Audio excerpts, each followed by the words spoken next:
nagaan isanii ata'u gumiin waaqa cufti.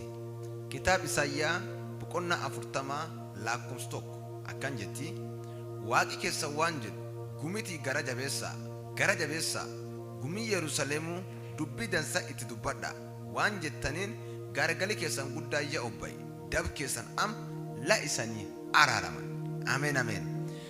Ergaa tokko qabannee fuul keessan duraa dhufnee jirra. Ergaan teennalleen tana kan isaan GGC Marsabeet Kenya har'a ergaa adda sanii qabatee dhufee jira. Jumapili gad dhuft kan pirogiraamii addaa qopheessine waan jirruuf pirogiraamiin kun ka kadhannaa ka dubbii waaqaa ka waaqeffannaa waan ta'eef dhuftanii akka nu waliin qoodattan dhaamsa kan isanii dabarsine.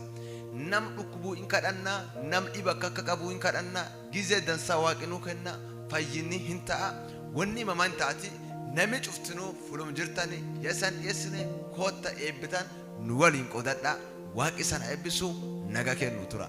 Ameen.